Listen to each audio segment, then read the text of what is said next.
খেলবো কি খেলবো না, যাবো কি যাবো না, ক্রিকেটে ভারত পাকিস্তান ম্যাচ মানেই এমন অনিশ্চয়তা, যার জেরে পেন্ডুলামের মতো দুলছে এশিয়া কাপে এই দুই দলের সাক্ষাৎ।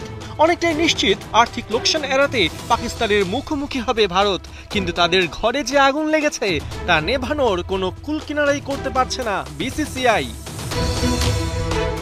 হরভজন সিং এর পর এবার পাকিস্তানের বিপক্ষে এশিয়া কাপের ম্যাচ বাতিলের জন্য বিসিসিআই কে আহ্বান জানিয়েছেন ভারতের সাবেক ক্রিকেটার মনোজ তিওয়ারি। চলতি বছর 22 এপ্রিল পাহেলগামে সন্ত্রাসী হামলায় ব্যাপক হতাহতের পর এমন ক্রিকেটীয় সেলিব্রেশনের কোনো কারণই খুঁজে পাচ্ছেন না পশ্চিমবঙ্গের এই বিধায়ক। দেখুন, প্রথমত আমি ব্যক্তিগতভাবে এশিয়া কাপ বয়কট করছি, এটা দেখতে চাই না। স্কোয়াডে কারা আছে সেটাও জানা নেই। আমি এশিয়া কাপে চোখ রাখছি না, কারণ এটা এমন সময় হচ্ছে যখন পেহেলগাম অ্যাটাকে অনেক মানুষ মারা গেছে। পুলওয়ামার ঘটনাও আমরা ভুলিনি। তাই যখন এসব ঘটছে তখন কিভাবে আমরা এনজয় করব, এটা আমার বোধশক্তির বাইরে। এদিকে পাকিস্তানকে বয়কট করার গার্ডস কেন ভারত দেখাতে পারছে না সেটা নিয়েও প্রশ্ন তুলেছেন মনোজ তিওয়ারি। তার প্রশ্ন, এখানে ভারতের লাভটা কোথায়? আপনি কোন ধরনের লাভ চান? TRP, revenue?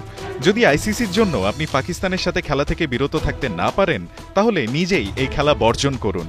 অন্যান্য খেলায় তো আমরা ভালো করছি, এটা আমাদের দেশের পক্ষ থেকে একটা শক্তিশালী মেসেজ দেবে বিশ্বকে। শুধু ক্রিকেটকে বর্জনই নয়, শহীদদের পরিবারের কষ্টকে অনুধাবন করতে বলেছেন মনোজ।